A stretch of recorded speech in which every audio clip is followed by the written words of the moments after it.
Welcome back mga kabayan! Nagbabalik po muli ang inyong lingkod upang magbigay sa inyo ng mga bago at nagbabagang mga balita. Tila ba naging mainit na usapin ang isyong ito sa mundo ng social media? 10 million votes para kay Marcoleta. Nakuha ang loob nitong Iglesia ni Cristo at ng Kingdom of Jesus Christ nitong si Pastor Apollo Kibuloy ay suportado nga dito kay Congressman Rodante Marcoleta. Dito nga natin makikita mga kaibigan na sure win na talaga itong si Congressman Marcoleta bilang isang senador ng ating bansa dahil nga tatakbo siya dito sa 2025 senatorial and national election. Dito nga natin makikita mga kaibigan na dahil sa gandang loob at talagang sa integridad at merong pagmamahal sa pagsisilbi sa ating bansa itong si Congressman Marcoleta ay nakuha niya ang loob ng pinakamalalaking relihiyon o religion dito sa ating bansa na INC at ang KOJC ni Pastor Apollo Kibuloy. Dito nga natin makikita mga kaibigan na kahit pala ganito-ganito ang mga ito at marami ding isyong kinakasangkutan ng mga religion na ito ay tila ba meron din pala silang paninindigan at alam din pala nila kung sino ang kanilang susuportahan dahil nga itong si Congressman Rodante Marcoleta ay napatunayan na niya ang kanyang sarili bilang isang kongresista ng ating bansa at napatunayan niyang siya ay para sa bansa at hindi para sa kanyang sarili lamang. Ito namang si House Speaker Tambaloslos Romualdez, merong usap-usapin at kumakalat sa social media na papalayasin na raw siya sa Kamara dahil nga sa mga katiwalian at mga kabalbalan na kanyang pinaggagawa dito sa ating bansa dahil nga ang pera na galing sa kaban ng bayan ay kanya nang inuubos at talaga bang wala nang natitira. Well, para nga sa kabuang impormasyon ay panoorin na lamang ang buong video. At kung bago ka pa lamang sa ating channel ay huwag kakalimutang mag-subscribe, pindutin ang notification bell, piliin ang all upang laging maging updated sa mga bago at nagbabagang mga balita. At sa mga solid viewers naman natin dyan, maraming salamat naman po sa patuloy na pagtangkilik sa ating channel. Tuloy-tuloy lang po ang laban para sa katotohanan at para na rin sa kinabukasan ng ating pinakamamahal na bansang Pilipinas. Huwag din pong kakalimutang mag-iwan ng like at i-share ang ating mga videos. Muli po, maraming salamat. Solidong Duterte lang ho. Wag ho tayong lilihis kung sino-sino. Basta kung sino yung mga sinusuportahan ni dating Pangulong Rodrigo Duterte, yun ho ang ating mga susuportahan dito sa PH Update. At speaking of susuportahan na yan, ito ho mga kababayan, no, itong si Mayor Baste at itong si Attorney Vic Rodriguez. No, tayo naniniwala ho tayo na itong si Attorney Vic, hindi ho siya makakatulad nung ibang mga inendorso ni dating Pangulong Rodrigo Duterte. Na kung saan, kagaya nitong si Tolentino, noong panahon ni Tatay Digong, talagang sobra kung makakasipsip kay Tatay Digong. No, talagang iginapang ho ng administrasyon ni dating Pangulong Rodrigo Duterte ang kandidatura niyang si Tolentino. At ngayon, gusto niya kong laruin yung politika nitong si Gwen Garcia, nitong mga Villar, nitong mga Abalos, gusto ho nitong mga Tolentino na to laruin yung ganong klaseng politika na kung sino ang nasa kapangyarihan, doon ho sila sisipsip. Kagaya nitong si ano pangalan to? Nitong si Ping Lacson, 'di ba? Kay Tatay Digong, okay si Tatay Digong. Tapos ito daw si Noynoy Aquino, best president ever. Tapos itong si dating Pangulo Rodrigo Duterte, ngayon itong si Marcos Jr. Magkaparehas daw sila ng motto sa buhay. Kaya mag-ingat ho tayo dun sa mga ganong klaseng politiko. Pakinggan ho natin kung ano sasabihin ni Mayor Baste dito sa pagkikita nila na to ni Attorney Vic Rodriguez. And you were there from the start, malaking bagay sa akin. It's not about na dahil kasi to defend us, wala naman yun. Wala. Pero it's more on the advocacy and the position on where we stand when it comes to governance. Yes. Yun talaga. So, salamat. Thank you. Napakaganda ho niya, no? Kasi kahit tayo ho dito, Mayor Baste, no? Isa ka sa mga inaasahan namin ngayong 2025 midterm election. Alam niyo, napakaraming balita ho ngayon na ayaw na nating sausawan. Segue lang ako ng konti ha, iwan ho muna natin 'to. Masaya tayo na nagkita itong si Mayor Baste at itong si Attorney Vic Rodriguez. Pero seguehan ko lang ho yung mga nangyayari ngayon sa mga kasama natin, mga nakasama natin. Nalulungkot ho tayo, 'no, na merong mga ganitong kaganapan. Pero wala akong masamang tinapay diyan sa mga vlogger na 'yan. Alam niyo naman wala ho tayong wala ho tayong kagalit. Wala ho tayong inaaway kailanman, hindi ho tayo mga away kung hindi tayo aawayin. Ngayon kung aawayin tayo, nasa kanila na 'yon. Problema na nila 'yon. Malamang sa malamang inggit lang ho yang mga 'yan sa kapugian natin. Gano'n lang naman 'yun, Kadalasan inggit lang ho yang inggit lang 'yan. Hindi, wala tayong kaaway. Yan, mga banateros, mga mababait yan, sa totoo lang. Yung pinaka-ano sa kanila, kung tawagin ko yan, si Boss Dada, gentle giant yan, Napakalaki niyan, pero napakalambing magsalita niyan sa personal. No joke. Hindi, totoo ha. Totoo to. Nakakwentuhan ko na na mabilisan yan si Boss Dada. Gentle giant. Napakalaki pero napakalambing. Yang si Jiggy Barra, nakikita niyong ganyan yan. Napakasimple lang ho niyan. Ngayon si Jiggy Barra, paldo yan. Boss Jay. Kumusta, Boss Jay? Okay. Gagaling. Pinapanood ko mga vlog mo. Napakahusay. Ito nga ang isang content natin dito. Napanood ho natin sa kanya to. Gagawin din ho natin na reaksyon. Kasi nai-inspired ho tayo pag nakakakita tayo ng mga mahuhusay na vlogger. At yung kanilang style talagang napaka-unique kagaya nitong kay Jay Guevara. Okay. Napakagaling. Yan si Boss Dada. Naku, napakahusay hong ano niyan. Sa live naman, yan si Boss Dada. Napakalinis hong kumamada niyan. Wika nga, no? Tayo ay nalulungkot sa mga recent events, no, na kung saan napakarami hong nagbabago sa loob lamang ng ilang araw. Marami hong nababago maging sa mga politiko at mga taga-suporta nila, mga vlogger nila, mga naging nakasama natin. At ngayon, hindi na natin kasama. Tayo ay nalulungkot. Sa totoo lang nalulungkot ho tayo, no? Nalulungkot tayo dahil nung nag-umpisa ang laban na to, sila ho yung talagang nung nag-umpisa to, isa ho sila sa mga boses na pinakamalakas. At ngayon, hindi ho natin alam, pero hindi na ho natin panghimasukan dahil wala naman ho tayo masamang tinapay sa mga ano na yun. Respeto pa rin ho natin. No? Dahil, yun nga, ayaw nating sumausaw sa anumang problema na meron itong mga vlogger na to. At ipanalangin na lang ho natin na magkaroon ng kalinawan ng bawat isa. At ano na lang, yun lang sa prinsipyo. Prinsipyo at paninindigan lang. No? Yun lang ho. Ayun na nga mga kababayan, at dahil nakita nyo na ho ang pag-i-endorse, malamang sa malamang, itong si Mayor Baste Duterte, sana lakarin itong si Attorney Vic dyan sa PDP. At naniniwala tayo, ito, malaki ang pagtitiwala ko na sana itong PDP maipasok itong si Attorney Vic. Though hindi pa naman siya nagdideklara na tatakbo siya. Ayoko nga pangunahan Ayaw nga natin pangunahan ng mama. Kasi yung pagtakbo na yan, hindi ho basta-basta yan. Hindi ho yung tipong pag nagdesisyon ka sa isang bagay na gusto mong bilhin, lugar na gusto mong puntahan, yan hong pagtakbo sa politika. Na big deal ho yan, ika nga. No, big deal ho talaga. Hindi ho biro yan. Hindi ho yan parang gusto kong bumili ng sapatos, bibili ka, ganun-ganun na lang. Gusto kong pumunta dito, basta may pera ka, punta ka, walang problema, di ba? Pero yung pagtakbo ho, kumbaga yung pinakakaloob-looban mo, mga bituka, mga kaluluwa mo, espiritu mo, kakausapin mo dyan. Ano ba talaga ang deal ko? Ba't ako tatakbo?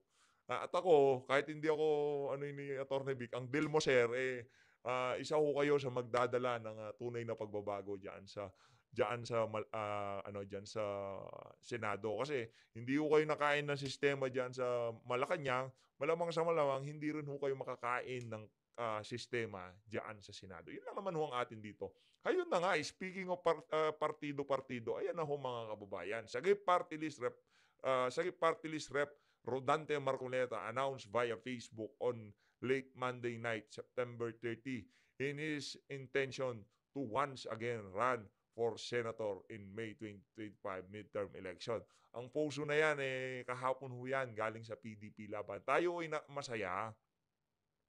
Tayo ay masaya na nakita ang larawan nitong si Congressman Rodante Marcoleta diyan sa PDP laban, no? Kasi yung mga napapaskil diyan, karamihan diyan, hindi naman lahat, dahil merong mga napaskilang pagmumukha nila diyan, mga unyango palang mga walang ya, mga wala palang prinsipyo at paninindigan. Kaya kagaya nitong si Tolentino, akala siguro ni Tolentino sa paglipat niya sa administrasyon, makakabuti sa kanya. Akala niya wala na si Tatay Digong, tapos na, wala nang kamandag ang lolo. Hindi mo niya alam kung kailan umalis si Tatay Digong diyan sa Malacanang, lalo hong doon dumagungdong ang pangalan nitong si Tatay Digong kasi lalong na-emphasize ang kapalpakan at lalong nakita ng mga kababayan natin ang galing ni Tatay Digong. Ito mga kababayan, pakinggan ho natin itong si sino ba 'to? Pakinggan ho natin 'to. Ano ba pangalan nito? Shoutout nga natin 'to. Si Robin Sweet Showbiz. Ayan. Yan si Robin Sweet Showbiz. Siya ho ang pakikinggan natin dito sa video na 'to. Ito ho, shoutout kay Robin Sweet Showbiz. Pakinggan ho natin 'to. Attorney Victor. Ito na ang sanib puwersa ni Attorney Victor Rodriguez at Mayor Baste Duterte, ang Wow. ating mga future senator. Shoutout kay Jay napanood ko to kay Jay Guevara. Ang galing-galing ng pagkadali niya. Ngayon susubukan nating magbigay ng reaksyon at ilatag natin yung ating pananaw dito sa sa video na to. Game. Tuloy. Matapos nga i-anunsyo ni Congressman Rodante Marcoleta ang kanyang pagtakbo sa 2025 midterm elections. Aniya, handa na nga daw siya at wala nang atrasan. Lubos ang natuwa ang mga netizens dahil isang Duterte na naman ang tatakbo at magpapamalas ng kanyang kagalingan at tapat na serbisyo sa mga Pilipino. Bagamat hindi pa man formal, pero maugong ang balita na di umano'y tatakbong senador si Attorney Victor Rodriguez at Mayor Baste Duterte. Maugong pa lang ho yung usap-usapan pa lang yan. Kumbaga, mga maritisan pa lang sa social media yung mga bali-balita na yan. Pero ang atin ho dito dito kasi pwede nating gamiting basihan kung paano tanggapin ng sambayan ng Pilipino itong mga ganitong klaseng balita. Itong mga ganitong klaseng alingas-ngas, nga. Doon ho sa doon, kunyari, merong nagbalita itong si Attorney Vic o itong si Mayor Baste, tatakbo sa ganyan, gustong maging ganito. Napakagandang kumbaga, kung sila ay nagpaplano at gusto nilang makita ang timpla ng sambayan ng Pilipino dyan sa mga ganyang klaseng alingas-ngas, napakaganda hong bagay na talagang marami hong gumagawa ng reaction video para mas matimbang nila kung ang sambayan ng Pilipino ba sumusuporta sa kanila o hindi, walang hatak nga yung mga ganitong klaseng balita. Pero base sa ating nakikita, pag ang mga kababayan natin naririnig yung apelidong Rodriguez, medyo kinikilig ho sila. No? Kinikilig sila kasi may paninindigan. Hindi ho siya kinain ng sistema dyan sa Malacanang. Hindi kagaya nitong si dating Chief Justice. Anong pangalan nun? Lucas Bersamin. Si dating Executive Secretary Vic Rodriguez ang isa sa mga tumindig laban sa pang-aabuso ng kasalukuyang administrasyon, habang naging matunog din ang naging mga maanghang na kritisismo ng nakababatang Duterte kay Marcos. Samantala'y nakapost sa Facebook account ng PDP Laban ang suporta nila kay Congressman Marcoleta. From PDP Laban, Marcoleta declares senatorial bid. Wala na pong atrasan nito. Sagip Party List Representative Rodante Marcoleta announced via Facebook on late Monday night, September 30, his intention to once again run for senator in the May 2025 midterm elections. Dahil po sa lumalakas na panawagan ng ating mga kababayan at bunsod na rin po ng mga huling kaganapang pampolitika, ay formal ko pong inihahayag ang aking pagtakbo bilang senador sa nalalapit na halalan. Wala na pong atrasan nito. Marcoleta, in the final weeks of the budget process in the House of Representatives, had been observed as taking up the cudgels for Vice President Sara Duterte. Parehas may paninindigan at prinsipyo. Panalo sa inyo ang mamamayang Pilipino. Kapag kayo ang maglingkod sa taong bayan, magkakaroon ng magandang kinabukasan ang bansang Pilipinas dahil tapat kayong magserbisyo. Yan ho ang ilan sa mga komentong natanggap nitong mga individual na to na nagpakita ng interes na tumakbo sa 2028 midterm 2025 midterm election. Duterte, Marcoleta, PDP laban. Labanan ng mga tiwaling magnanakaw, korap sa pera ng taong bayan. Wow! Big yes straight vote, PDP laban. Ito ang nagtataginting ng mga senador sa 2025. Mga bigatin at totoong maglingkod, subok na ang ating inaasam-asam na mapagtibay ang Duterte-Marcoleta line-up. Subok na subok para sa taong bayan, naaapi, minamaltrato, lalo ang mga mahihirap. Bantayan natin ang lahat ng line-up ni Kuting at Martin Romualdez na magnanakaw sa ating pera, taxpayers. Ekis ang lahat at 0 vote. Basta Marcos Araneta Romualdez 0 vote. Huwag na silang manatili sa pwesto. Samantala hindi nakaligtas si Senator Amy Marcos sa taong bayan, lalong-lalo na sa mga DDS. Ang sinabi niyang hindi daw siya namamangka sa dalawang ilog, dun pa nga lang sa mga kapalpakan na ginagawa ng kanyang kapatid na si BBM ay hindi niya ma-call out. Kaya't wala nang tiwala ang mga DDS kay Senator Amy Marcos. Hindi na daw sila magpapabudol muli. Narito ang komento at reaksyon ni Mr. Will Talker, panoorin natin. Ito pakinggan natin. What do you Mr. think, Wilton. mga lads?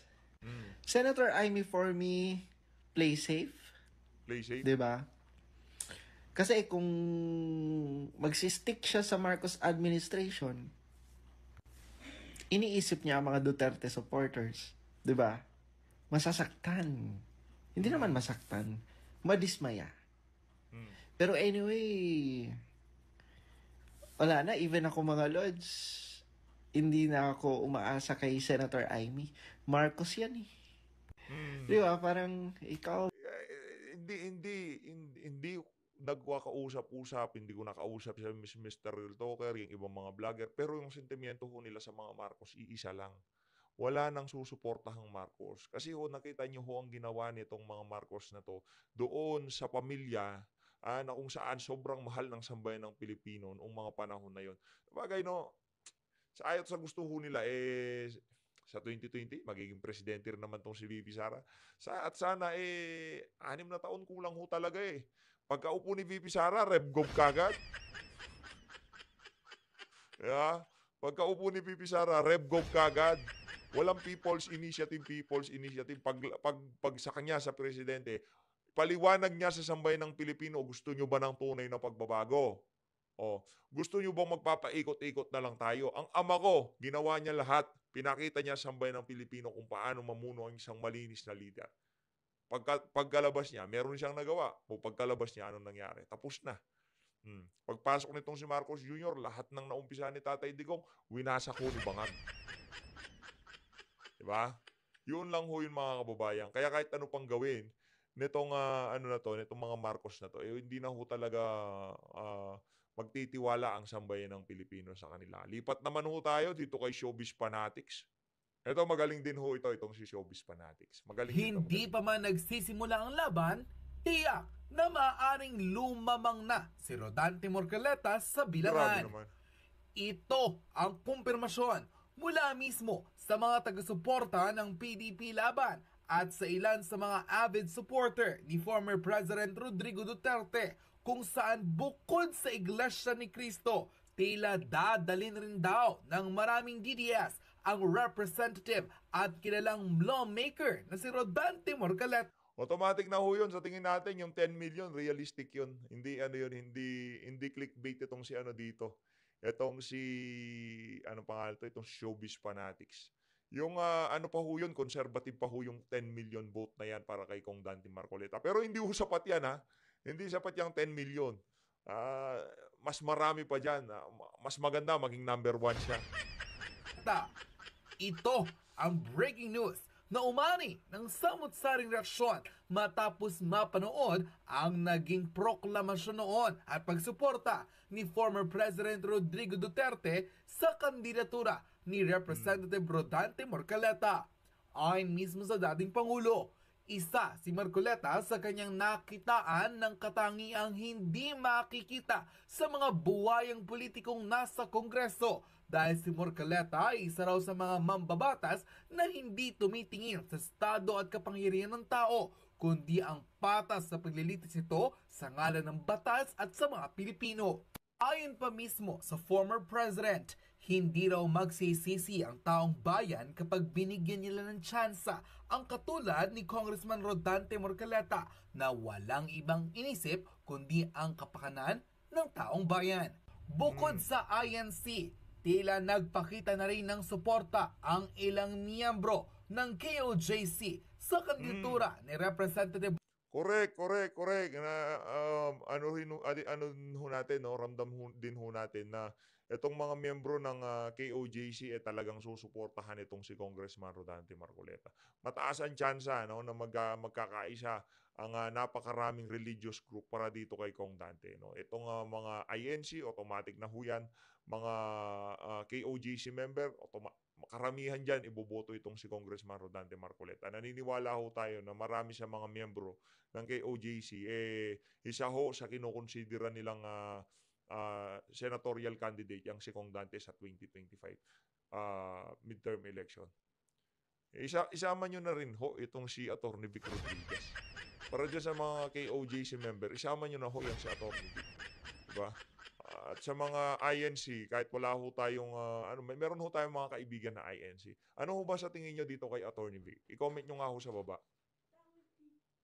Tuloy. Marcoleta na tiyak raw ang pagkapanalo dahil sa milyong-bilyong boto na tila secured na mula sa INC at sa KOJC. Narito't panoorin ang full video kung saan maging ang former president na si Rodrigo Duterte ay humanga sa Sagip Party List representative na si Rodante Marcoleta, kaya tiyak raw ito na kapag nanalo sa pagkasenador ang Sagip Party List representative, tiyak raw na kapakanan ng Pilipino ang uunahin nito. No? Itong mga INC, automatic na ho yan. Mga KOJC member, karamihan dyan, iboboto itong si Congressman Rodante Marcoleta. Naniniwala ho tayo na marami sa mga miyembro ng KOJC, isa ho sa kinukonsidera nilang senatorial candidate yang si Kong Dante sa 2025 midterm election. Isama nyo na rin ho itong si Atty. Vic Rodriguez. Para dyan sa mga KOJC member, isama nyo na ho yan si Atty. Vic. Diba? At sa mga INC, kahit wala ho tayong, meron ho tayong mga kaibigan na INC. Ano ho ba sa tingin nyo dito kay Atty. Vic? I-comment nyo nga ho sa baba. Dito ho sa bahagi ng video natin na to, ipakinggan ho natin itong mga banat nitong si Senator Amy Marcos diyan sa kanyang pagpapile ng kanyang kandidatura para sa 2025 midterm election. Ito ang kanyang mensahe. Game! Oh. May interview pala. Oh. Game! Yes, magandang umaga po sa inyong lahat. Nakapag-file ako. Ako yung ika-19 na kandidato na pumila para sa senador. Ako ay pumila sa ilalim ng dati kong partido, nasyonalista, pero hindi po ako kaalyado ng anumang pangkat, anumang sektor, anumang grupo. Kaya tinataya ko na ako'y mananatiling malaya at matatag. Sa inyong lahat, sisikapin kong sagutin ang inyong mga tanong, pero hindi ko alam lahat ng sagot. This is a work in progress. This is the first time I've ever done this.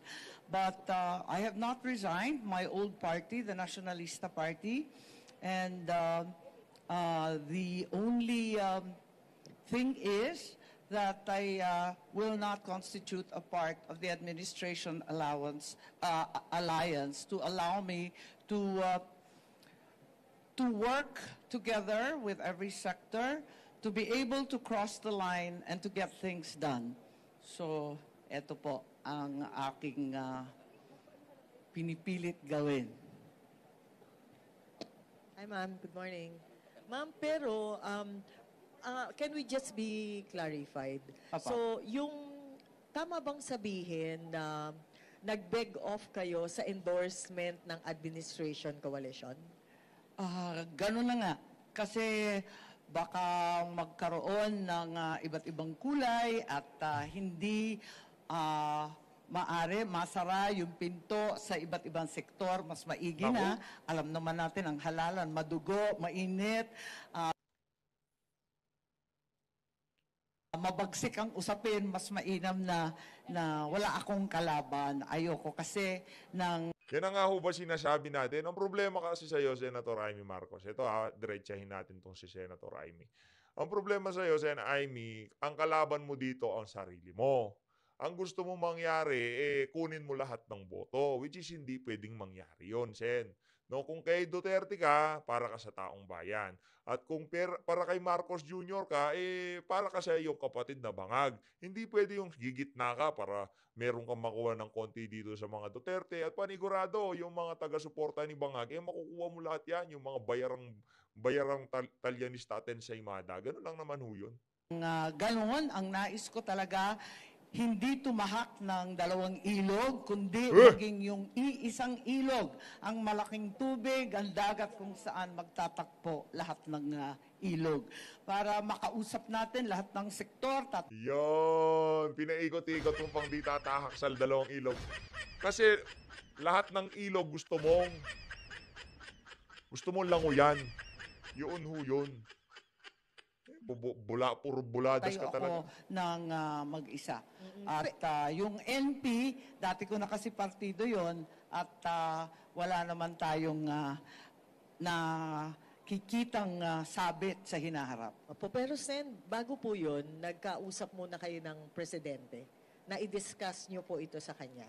Wala nangyari kasi, sabi niya, paano ba ito kung magkaroon ng, siyempre, yung banatan kapag eleksyon, di ba? Birahan, may laban-laban.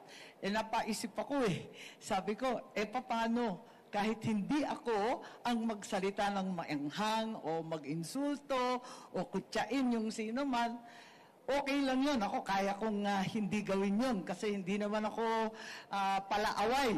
Sabihin na ako'y matapang o di kaya mataray pa, okay lang. Pero hindi talaga ako palaaway. Baka hindi ko matiis kapag maanghang na yung sinasabi tungkol sa iba pang sektor. Ma'am, one last from my end. Po. Pero bukas po kayo sa possible endorsement, halimbawa po, ng kaibigan po ninyong si VP Sara dahil may hugpong siya na malaki ring partido. Hindi ko alam. Hindi ko pa na... Malaki daw ang hugpong. Dalawa na nga lang membro Fake news na naman to nagtatanong. Papag-usapan yun. Ang akin lang, pinili ko na maging malaya para hindi na ako kakampi kanino man, laban pa sa iiba, mas maigi na. Nabubulahan na naman to, Sen Aimee. Diretsahan nang sinabi ng kapatid mo kahit umalis ka sa alyansa, ang buong suporta ng mga bangag sa Malacanang nasa likod mo. Yan ang estratehiya ho ng mga tuso yan. Kaya mag-ingat ho kayo dyan sa ali na yan. Ang sinasabi niya, lumayo daw siya para walang gulo, mangangampanya siya ng mag-isa. Diretsa ang sinasabi ng kapatid mong bangag, nasusuportahan ka niya all the way. Piliin na lang natin ang sambayan ng Pilipino. Okay. Michael Rogas, please. Ay ma'am, magandang umaga po. Michael Rogas po from Radyo Pilipinas. Ano po ang pakiramdam? Kasama po natin ang dating unang ginang sa pagpapile po ng ating Certificate of Candidacy. Yung nanay ko, excited. Hindi nakatulog yan. Alas 5, natulog. Biglang nariyan na. Alas 7, nasa simbahan na, nakikidasal. At inaasahan ko na talagang yung swerte at yung wisdom niya sa politika ay maibigay rin sa akin. Nabanggit Ano ba apelido ng nanay mo, Madam? Romualdez? Huwag ka nang umasa ng swerte. Hindi ka makakatanggap niyan. Ang pinakaswerte mong gawin ngayong mga panahon na to, magkaroon ka ng backbone, magkaroon ka ng panindigan. Yun lang ho yun. Pero kung aasahan mo swerte, hindi ko kayo maipapanalo ng swerte. kanina, sususugan ko lamang po yung naunang tanong about Vice President Sara. Grabe Kung naman sakali yan. magkaroon ng endorsement sa pagitan po ni VP Sara at sa inyo po, tatanggapin po ninyo, ma'am. Hindi natin alam. Ang hinihiling ko, yung endorsement ng lahat. Sana talagang tuloy. So hindi ka lumalangoy sa ano. Tandaan nyo, Madam, para naman ho tayo naglulukuhan. Tandaan ho na, hindi ko na dapat ipaliwanag to Nasa politika ho tayo. Sa ayaw gusto natin merong oposisyon at administrasyon. Ganun lang ho kasimple yun. Yang si Tolentino nagpunta ho sa administrasyon. Yang si Kong Marcoleta, kahit hindi niya sinasabi, kasama ho namin siya sa oposisyon. Ngayon, etong mga, kung sa loob ng politika, merong division sa gitna, at sa mga taga-suporta, hindi ho pwedeng sabay-sabay nyo silang makakausap. Huwag ho kayong aanga-anga. Ang baduy naman ho niyan, tagal nyo na sa politika. Ang maniniwala lang ho sa inyo, siguro yung mga yung mga kagaya ni Dan Fernandez, yung mga walang... Gusto mo makausap lahat. Yung kinakausap mo, hati na nga sa gitna. Loko-loko ka ba, Makikipag-usap ka dito, ganun. Tapos punta ka na naman sa kabila, ganun. Ang tawag doon, pamamangka sa dalawang kahit ano pa kasing paliwanag, kahit ano pang eksplanasyon at punto de vista mo, madam, namamangkaho kayo sa napakadaming ilog. Hindi nga, dalawa Gusto mong pasukin lahat? Pati mga dilawan at pinklawan. Ituloy ang pagsusuporta at pagmamahal sa akin. Kanina, sa labas, napakainit. Pero nagdatingan yung iba't ibang panig mula sa Ilocos Norte, yung aking mga mayor. Pagkatapos dumating din yung mga IP namin, yung mga Tingyan, yung mga Igorot nariyan sa labas. Natutuwa naman ako dahil andyan yung endorsement ng iba't ibang senior citizen, yung ating mga TODA, yung ating mga young farmers, at kung sino-sino pa. Kasi sa pakiwari... Bibigyan mong pamerienda. Huwag mong kalimutan yung mga pamerienda, panggamot ng mga matatanda, senior citizen. Yung sa TODA, bayaran mo araw nila. Di naman pwede pumunta sila dyan, hindi mo sila bibigyan. Pumunta sila dyan para magpakita ng suporta. Loko-loko ka ba? Merong pinapakain na pamilya yan. Hindi nila iuuna ang pagpunta sa pagpapile mo ng COC kaysa pamamasada nila ng tricycle. Bigyan mo pamerienda yan, ha? Rin nila kahit papano may nagawa naman tayo higit sa lahat sa mga magsasaka pagkat ako yung pasimuno doon sa pagmimigay ng mga titulo. Palakpakan natin sa mga magsasaka titulo. Palakpakan natin. Agrarian Reform Condonation, yung bilyon-bilyon na utang na pasawala natin at nabigyan sa wakas ng individual titles ang ating mga magsasaka. Pero step 1 pa lang yan kasi alam natin may titulo nga, wala namang pera, wala namang pambili ng abono, wala namang pambili ng krudo. At dahil dito, tatakbo ako muli. Maraming hindi pa tapos. Andyan din sa labas. Para sa krudo. Para sa abono, tatakbo ka ulit, Matindi ho kayo, madam. Sabihin nyo, para sa pwesto, para sa impluwensya at kapangyarihan. Huwag nyo na kaming lokohin, madam. Madam, tapos na ho. Tapos na ho yung 2022, yung mga ganyang klaseng buladas, lunukin nyo na lang. Hindi na ho bebenta yung mga ganyang klaseng banat. Ngayon, para doon sa mga kasama namin sa laban na to at mapanggang sa ngayon, pinagtatanggol, suportado pa rin tong ali na to. Congratulations po sa inyo. Kasama ng mga seniors, yung ating mga PWD at saka senior citizens, yung PWD at saka yung solo parents, wala pong tulong talaga ang pamahalaan sa kanila. Kaya andyan sila kasi sabi ko, pagkatapos ng seniors, unahin muna natin yung lola at mahirap na. Sumama sila. Kaya yan yung mga endorsement na talagang nag-aanpig sa akin na tumakbo muli. Thank you so much, ma'am. Okay, may tanong pa po. Go ahead. Pakipasta lang, please. Thank you. Hi, ma'am. Good morning po. Amor from Newswatch Plus. Ma'am, to clarify, yun pong filing po ninyo ay under Nationalista Party pa din po. Oo. So, but you na kaalyansa ng binuo nitong si Marcos Jr. also said na parang tinatarget nyo pong maging independent. So, where does it start and where does kasi it end? alam naman ninyo, nagkaroon ng mga alyansa. Di ba may isang alyansa, 5 partido. May isa pang alyansa na 2-3 partido. Sa akin, mananatili lang ako sa partido ko dahil doon naman ako mulat sa poll at hindi na ako makikipag-alyado kasi parang gumuguhit ka na